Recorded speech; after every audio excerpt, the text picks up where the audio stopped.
রাস্তায় কোথাও না পেয়ে মা সন্তানের খোঁজ স্কুলে চলে যায় এবং শিক্ষকদের জিজ্ঞাসাবাদে তিনি জানেন তার মেয়ে চলে গিয়েছে 10টার পরেই।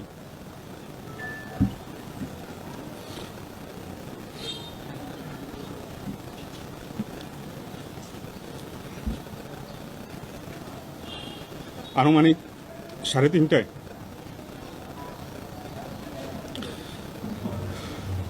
জনৈক ব্যক্তি জানান তার মেয়ের লাশ পাওয়া গিয়েছে একটি ধানের জমিতে। মা দ্রুততার সাথে ছুটে যান এবং লাশটি তার মেয়ের বলে শনাক্ত করেন।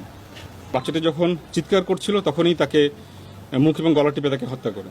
29শে এপ্রিল জাস্ট দুদিন আগেই কুমিল্লা জেলার সদর দক্ষিণ থানাধীন এলাকায় একটি শিশু মেয়ে সন্তানকে নৃশংসভাবে ধর্ষণ এবং হত্যাকাণ্ডের ঘটনা ঘটে।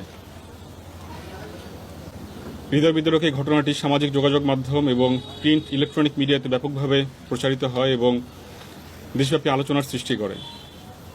বিষয়টি আমাদের নজর আসার সাথে সাথেই আমরা এ বিষয়ে তদন্ত শুরু করি এবং অপরাধীকে দ্রুততার সাথে আমরা আইনের আওতায় নিয়ে আসার জন্য কাজ শুরু করি।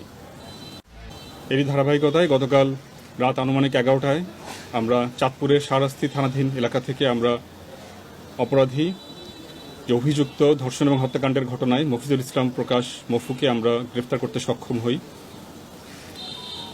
প্রাথমিক জিজ্ঞাসাবাদে তিনি এই ধর্ষণ এবং হত্যাকাণ্ডের ঘটনার সাথে সম্পৃক্ত থাকার বিষয়ে আমাদের স্বীকার করেছেন এবং এই বিষয়ে বিস্তারিত জবানবন্দি দিয়েছেন। স্থানীয় সূত্রে জানা যায় ভিকটিমের পিতা সংযুক্ত আরব আমিরাত প্রবাসী এবং মাতা গৃহিণী এবং ভিকটিম শিশু মেয়েটি একটি স্থানীয় স্কুলে ক্লাস 3-তে অধ্যয়নরত ছিল। এই গ্রীষ্মের এই তাপদাহে স্কুলের সময় সকাল 7টা থেকে 10টা পর্যন্ত ছিল এবং ওইদিন সকালে মেয়েটি স্কুলে যায়। সকালে 11টা বেজে যাওয়ার পরেও যখন সন্তান বাসায় ফেরেনি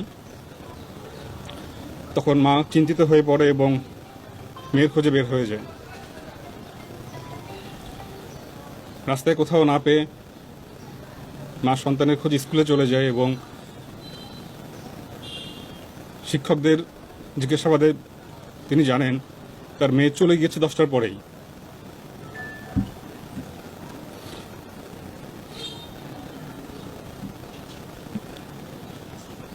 মা বাসায় ফেরত আসেন এবং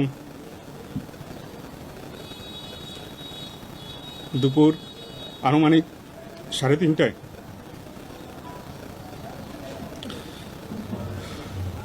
জনৈক ব্যক্তি জানান তার মেয়ের লাশ পাওয়া গিয়েছে একটি ধানের জমিতে।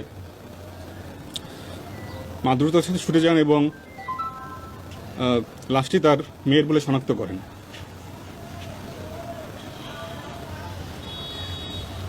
এ সময় জনৈক ব্যক্তি জানান যে তিনি অভিযুক্ত মফিজুল ইসলাম প্রকাশ বা মফুকে তিনি সকাল 11টার দিকে এই বাঁশঝাড়ের ভিতর থেকে দ্রুততার সাথে বের হয়ে যেতে দেখেছেন। আমরা অবিলম্বে তার খোঁজ করি এবং তাকে আমরা গতকাল ধৃত করি।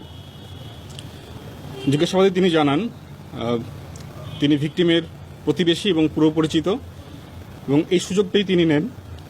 তিনি জানতেন কোন সময় স্কুল থেকে মেয়েটি ফিরে আসবে। তিনি রাস্তার পাশেই ছিলেন এবং ফেরত আসার পথে আনুমানিক 11:15টার দিকে তিনি মেয়েটিকে তুলে নির্জন স্থানে নিয়ে যান এবং পাশবিক নির্যাতন করেন এবং নির্যাতনের এক পর্যায়ে তিনি মেয়েটি চিৎকার করলে তাকে মুখ এবং গলা চিপে তাকে হত্যা করেন। হত্যাকাণ্ডের পরে তিনি বাসায় ফেরত যান এবং যখন তিনি জানতে পারেন ডেড বডি পাওয়া গিয়েছে এবং বিষয়ে মামলা হয়েছে তিনি কুমিল্লা ত্যাগ করে সন্ধ্যায় চাঁদপুরে চলে যান। আমরা চাঁদপুর থেকে তাকে ধৃত করি। আমরা প্রাথমিকভাবে জানতে পেরেছি তিনি একজন মাদকসেবী। বাইরে তিনি টুকটাক রাজমিস্ত্রির কাজ করেন, যোগালির কাজ করেন এবং নিয়মিত তিনি গাঁজা সেবন করেন। র্যাব 11 সবসময় সামাজিক যে কোনো অপরাধ দমনের ক্ষেত্রে বদ্ধপরিকর এবং আমরা আশা করি এই ঘৃণ্য অপরাধী অতি দ্রুত তার শাস্তি পাবে। এখানে কোনো পূর্বশত্রুতা বা মাদকের বিষয় আসেনি। বিষয়টি সম্পূর্ণভাবেই তার কামনা চরিতার্থর বিষয়টি চলে এসছে। বাচ্চাটি যখন চিৎকার করছিল তখনই তাকে মুখ এবং গলা টিপে তাকে হত্যা করে।